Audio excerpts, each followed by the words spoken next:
Go ahead, It's had to be a more relaxing Saturday night for you, I would imagine. I would never say it's relaxing, but it was definitely a better outcome. It just reassures you in what you're doing, and just keep, like I said before, we're just going to keep working and keep doing. We still have we had a good night, but at the same time we still got a lot of stuff to fix. Coach, start with your center. Have you found a center of the future? Knock on wood. He had a good game, but like I said, he still got didn't play with very good pad level. Played with a lot of effort and a lot of energy, and that's one thing that I noticed differently is these guys. They play with a lot of effort and a lot of energy, and they did what they were coached to do. And those are the two things that we harped on all week is don't let anybody out effort you and do what you're coached to do, and good things happen. And that's that's what they did. And it's my job to continue to. Continue to enforce that and continue to, get these guys to understand that we're going to do things a certain way around here. And that's, that paid off for us on Saturday. So, but we still got a lot of work to do. Another three-man front. Is there carryover? Yeah, there's always some carryover. Last week, a little, the 33 stack stuff they did, it was a little different. I think our tempo was big. We got to continue to get lined up. And that was one thing that Bryson did a really good job of was, the center always sets the tempo of the offense, how much you chase the ball, how you get set. So there's always some carryover, especially these young guys on the calls with a zero nose.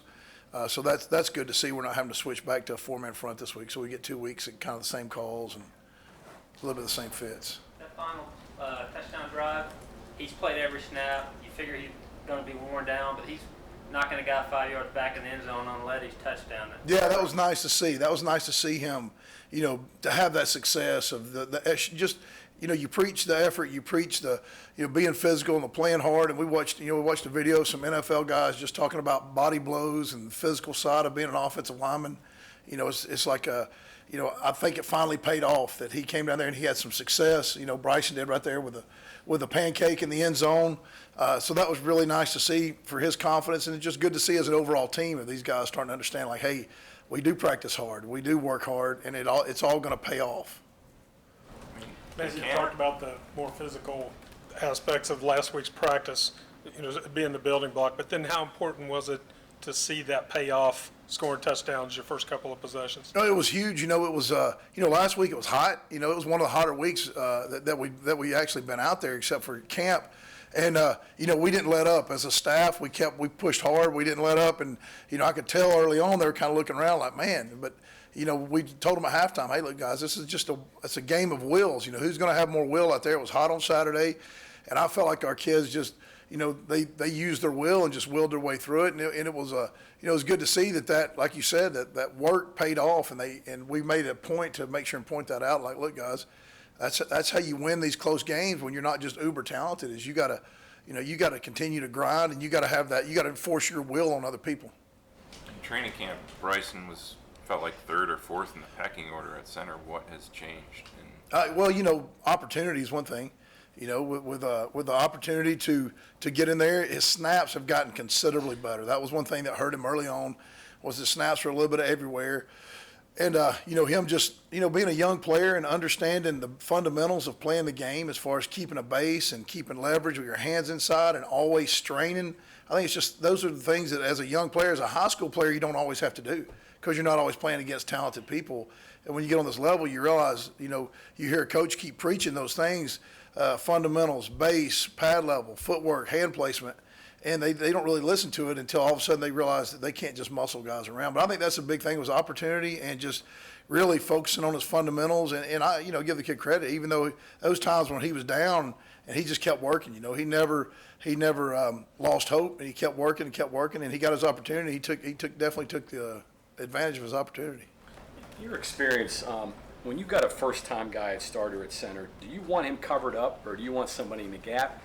I'd rather have a four-man front where he doesn't have a guy right on top of him, and he's got a little bit of, but we didn't have that luxury.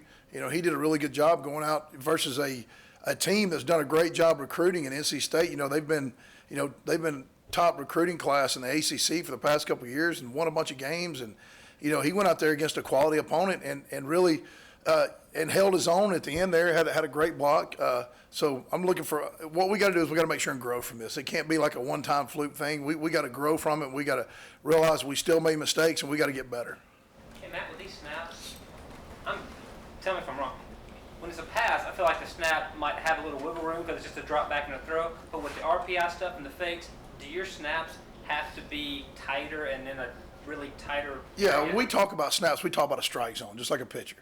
You can't throw balls, especially like you said. If you're drop back passing all the time, you can have one high, low, but you need to throw a strike every time where that quarterback, because his eyes, he's got to catch it, and he's got to get his eyes somewhere right now. And if he's reaching up for the snap or something like that, it really slows down your RPO game. A lot of times a bad snap, you got to hand it off. You can't read anything. So, that's been a huge part of it, is making sure that we're throwing strikes. And, Bryson's one of those kids where he's athletic enough that once he got confidence in what he was doing, pregame he was out there spraying them everywhere. I don't know if anybody watched it. We had about 4 bad snaps in pregame, and I was so nervous at the beginning of the game. And I just went up to him and said, "Hey, man, you're going to be fine. Just relax." And I wasn't real sure what was going to happen. He had one bad snap all week last week, right? And we go through the pregame, and he snapped about 4 over the quarterback's head with no pressure at all on him. And so I'm like, he's a young player like that. He's a little hyped up. He did a really good job. Were you reassuring him or reassuring yourself? I was trying to reassure him. I'm hoping didn't have that nervous look in my face when I was saying, "Hey, you're going to be okay." I just try not to make a big deal out of it. You can't get them thinking about it too much. On the double pass, was it by design for Sean Ryan to run to the Oh, outside, yeah, or was I that- called it like that. I said, "Hey, if he's covered, you roll left. We're going to have the quarterback's going to block the overhang player. The tackle's going to lead." No, it was one of those things that broke down, and he turned into a player. Did a good job. Quarterback had a great block. I actually had 2 of them. The second time he hit a D lineman, didn't turn out as good as the first block, but he hit big number 92, and it was pretty funny. We saw it on film, but he was out there trying.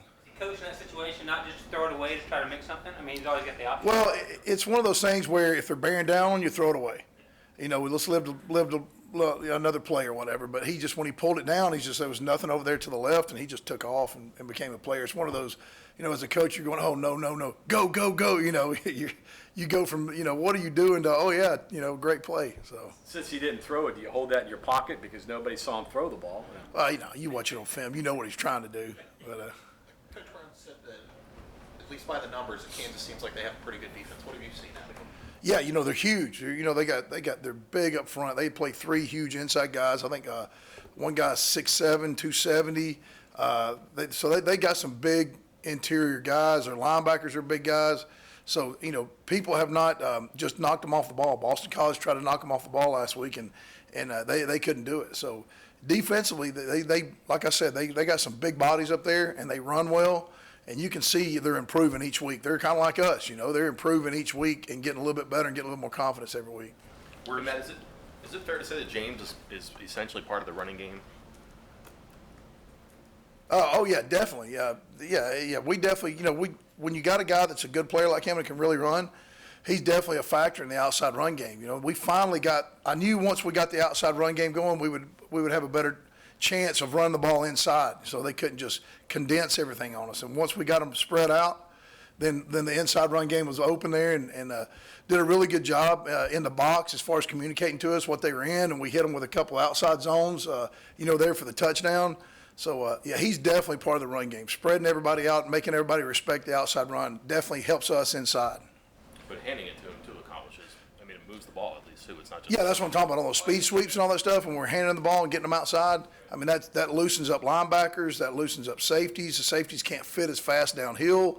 All of that stuff affects the inside run game. That helped us be able to come back and run, the outside zone for a touchdown there. So it came back and helped us a lot with getting the ball outside. Was there a temptation to run Kendall on that zone read? It didn't look like NC State was really respecting the quarterback run on that. Is that something in the back of your mind? Well, no, that's just something that he's trained to look at every time. And like you said, a lot of times you get late in the game. We did the same thing at Troy a lot, where we didn't have great running quarterbacks the first 3 years there, but he'd pull one and have a 40-yarder just because, those guys are really trying to get to the ball, trying to slow you down, and then all of a sudden, they lose their discipline on their eyes on the quarterback. And as long as he does what he's supposed to every time, and he pulls it, and that's always. Yeah, it's this design. He watches that every time we run the ball. He's watching his read to make sure that they're respecting him. James Gamitter, where's he grown the most since moving over from the D-line, and what might that rotation look like when? Where he's grown the most is really like body position. Like, it's just so much different. When you play D-line, everything you do is you're running off the ball, your feet are narrow, you're just either filling a gap or chasing the ball. So body position as far as learning to move like an O-lineman and really understanding the offense and understanding, who he's working to and who he's helping and all that kind of stuff. That's been huge. We got a lot of strides to make with him. He's a big, strong, physical kid that can run. We got to continue to work with him on some fundamental stuff. But I see him, again, a young player, redshirt freshman, growing in that position and just continuing to get better and better. His biggest thing is he played hard. He played hard. He made a lot of mistakes with his feet, but his eyes were in the right spot. He just played really hard. Okay, thanks, Coach. Yeah, you're welcome.